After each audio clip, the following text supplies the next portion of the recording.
Claude responded. For decades, I have watched great powers collide with one another. For decades, I have watched great powers collide with one another.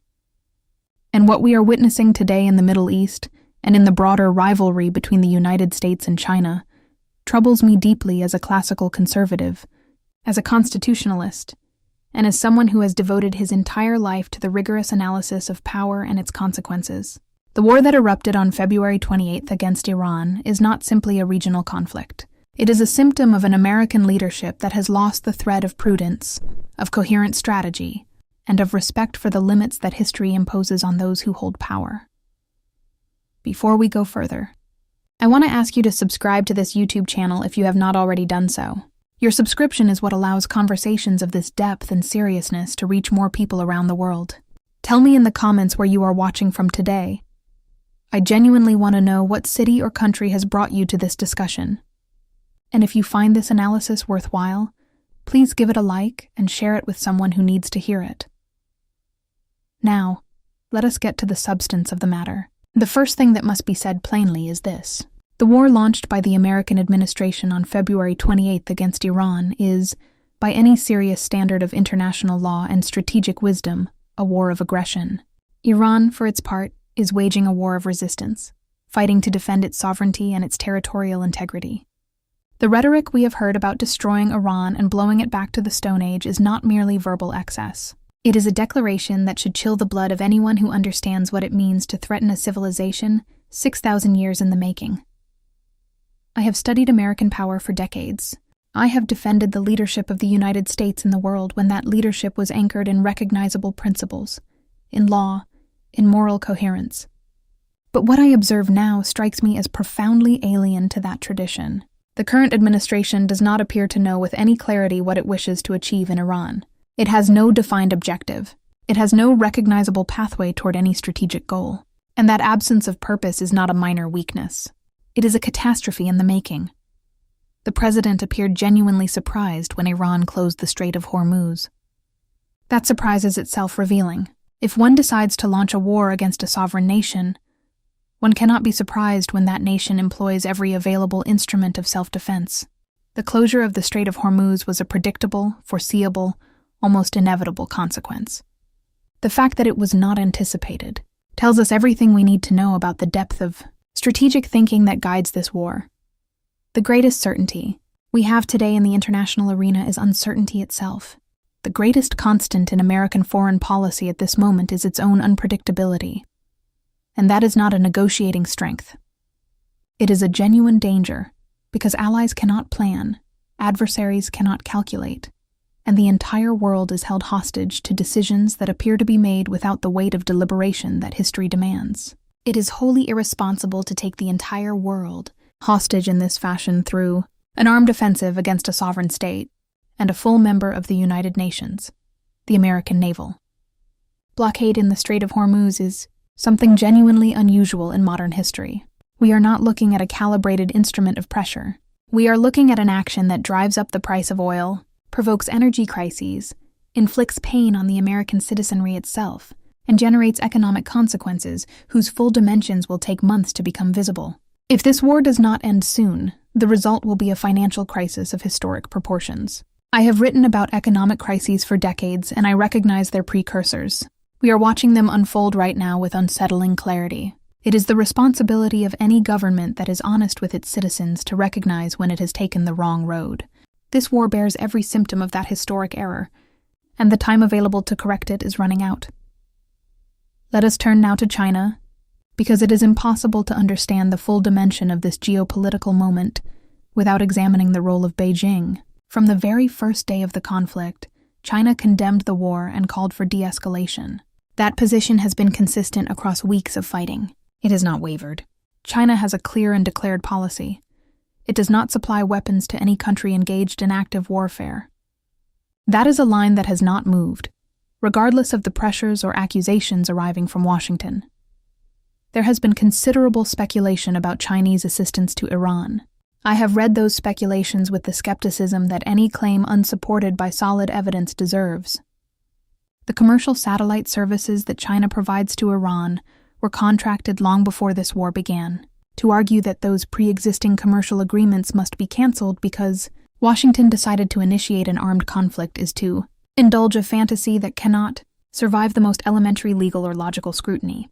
What any sovereign country does with commercial data it has lawfully obtained is its own prerogative. What I can say with confidence is that China has exercised, with discretion but with real weight, a diplomatic influence oriented toward peace.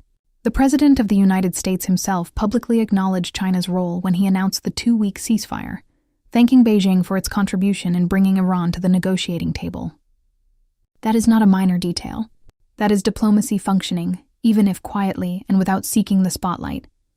Now I must speak plainly about energy security and what this war means for the economies of the world. China is one of the largest energy consumers on the planet. The war in Iran and the blockade of the Strait of Hormuz directly affect that interest. However, from my long-term analytical perspective, China is better positioned than many assume to withstand even the worst energy scenario. It holds the world's largest coal reserves. It has the capacity to significantly increase its domestic production of crude oil, and it has invested massively in solar, wind, and hydroelectric power. None of those alternatives is painless or perfect, but their existence as contingency options changes the strategic calculus in a fundamental way. The Strait of Hormuz is the focal point of this war at this moment. Roughly 20% of the world's oil transits through that narrow passage. Before February 28th, that waterway was open for free navigation. No one wished to close it. It was the war itself, launched by the United States and Israel, that created the conditions leading to its partial closure. Iran has full authorization under the natural right of self-defense to employ every available means to resist an aggression that threatens to destroy its civilization. If we want the strait to reopen, the answer is not to deepen the blockade. The answer is to stop the war. That is the simplest, most direct logic available, and any calm observer can see it. What troubles me most, however, is not the conflict itself. What troubles me most is where it leads if it is not stopped in time. We are at this moment closer to the threshold of a third world war than we have been in decades. I do not say that to generate rhetorical alarm. I say it because the logic of escalation is merciless. If American ground troops were to enter Iran, as was threatened at one point, and if forces connected to Russia were to respond by fighting on Iranian soil, we would be looking at the direct confrontation between nuclear powers that we have not seen since the end of the Second World War in 1945. And there is another scenario I must address, because to ignore it would be intellectually dishonest. If Iran is pushed to the absolute limit of its capacity for resistance, it may obtain precisely what its adversaries claim to want to prevent: a nuclear weapon. Israel has accused Iran of working toward that goal for 40 years. If the present bombardment continues without a diplomatic resolution, that accusation could become a self-fulfilling prophecy. The use of a single nuclear device in any conflict scenario could trigger a chain of responses that would not end with one detonation. It would end with a nuclear winter, from which no human being on Earth would emerge unscathed. That is not an outcome any responsible leader should be willing to risk. I have spent decades arguing that genuine conservatism demands prudence. It demands that those who hold power calculate consequences before acting, not after. The political psychology I observe in the current administration's approach to Iran is bewildering for precisely that reason. There are 3 possible paths: escalate, cut, and run, or redefine the conflict as a success and find a face-saving exit. None of them is clean, but some are less catastrophic than others. If the administration escalates, the price of oil will go through the roof. Americans will feel it at every gas pump and on every energy bill. The national economy will slide into recession. The midterm elections will be held in a climate of public discontent that historically punishes the party in power. And if Republicans lose the House of Representatives or the Senate, the president becomes a lame duck executive from January 20th, 2027 onward, unable to deliver on the commitments he has made to his supporters.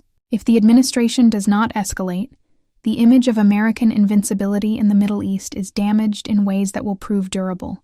The dilemma is real, and those who created it should have the honesty to acknowledge it plainly. There is something I must say about the nature of the contest between the United States and China, because I have read academic theories predicting the inevitability of war between the two powers. and I regard those theories as representing a fundamental analytical error. To compare the Sino-American rivalry to the conventional power conflicts of the past is a categorical mistake. When two states possess nuclear arsenals, the logic of deterrence changes completely. There is no valid historical analogy that can be applied without acknowledging that central fact. A war between China and the United States would not produce a recognizable winner. It would produce two devastated civilizations and an unrecognizable world. I believe in what might be called the inevitability of peace between China and the United States. Not because the two countries are identical in values or systems, they are not, but because any serious calculation, stripped of belligerent rhetoric, leads to the same conclusion. Neither can win a war against the other without suffering wounds that would weaken it irreversibly. For that very reason, those who agitate for war with China, as if it were a reasonable strategic option, are doing the deepest possible damage to the fundamental interests of the American people. What the United States needs is to return to its senses. It needs to treat China as what it is, a power with which one can and must coexist, compete in markets, disagree in multilateral forums, and cooperate when interests converge. That has always been the path of prudence. The alternative is a confrontation with no exit. Now I want to speak about something I have observed with a combination of sadness and analytical clarity: the weakening of the Pax Americana. When I look at 2026 in historical perspective, I hold the conviction that it will be remembered as the year in which the end of that global order began, the order that the United States built and sustained for decades after the Second World War. I do not say that with any satisfaction. I say it with genuine regret because that order, with all its imperfections, represented something real. The idea that a dominant power could exercise its leadership with something resembling responsibility. What I see today is different. I see an administration that has chosen to pick fights simultaneously with historic European allies, with international institutions, with its own universities, with press organizations, with the Catholic Church, with neighbors in the Americas. When an actor makes enemies of everyone at the same time, that is not a sign of strength. It is a sign that something fundamental has broken down in its understanding of how sustainable power actually functions. Sustainable power is not merely the capacity to impose one's will. It is the capacity to generate legitimacy, to build trust, to make others want to follow because they believe in what you represent. That capital was accumulated by the United States across generations. It is being spent at an alarming rate, and the spending is accelerating. In contrast, China has followed a different path during this period. It mediated between Iran and Saudi Arabia, two powers that had considered each other historic enemies, and brought them to an agreement that no one expected. It has maintained a consistent diplomatic position throughout the Iranian crisis. It has offered its channels to facilitate conversations between parties that would otherwise refuse to speak. That does not mean China is an actor without its own interests. It would be naive to think so. But it does mean that its approach in this concrete moment is producing results that the American approach has not produced. There is a genuine possibility, one that I find plausible and constructive, that the upcoming visit of the American president to China could open a space for Beijing to exercise a more explicit mediating role between Washington and Tehran. China understands both parties. It has channels with both, and it has a clear interest of its own in seeing this war end. Energy stability, global financial stability, and the preservation of a multipolar order that serves its long-term interests better than any scenario of generalized chaos.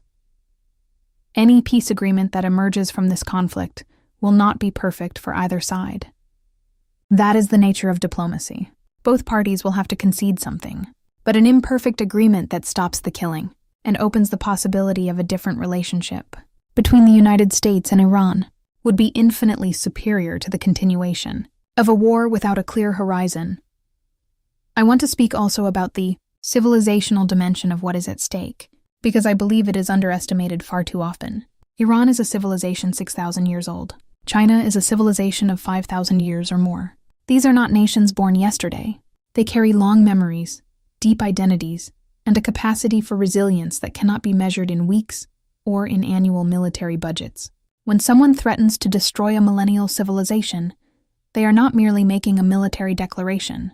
They are revealing a radical incomprehension of human nature and of history itself, the Chinese. Philosophical tradition teaches that war must always be the last resort, that it must be fully justified in law and in morality, and that it must be undertaken only after every other avenue has been exhausted.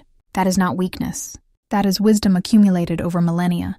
The contrast with the tendency to shoot first and reflect afterward that I observe in current American foreign policy is painful for someone who, like me, believes deeply in the founding principles of this republic. Classical liberalism, as I understand it, and have defended it throughout my career, is not compatible with imperialism. It is not compatible with the idea that military power confers the right to dictate the destiny of other nations. The Constitution was not designed to legitimize wars of aggression. It was designed to protect the liberty of American citizens and to ensure that power was exercised with accountability. Those principles are not obstacles to American greatness. They are its foundation. If there is one piece of counsel I would offer today to those who make decisions in Washington, it would be this: defend free trade, because destroying it makes no one great and only impoverishes everyone. Protect the market economy from the temptation of excessive state intervention.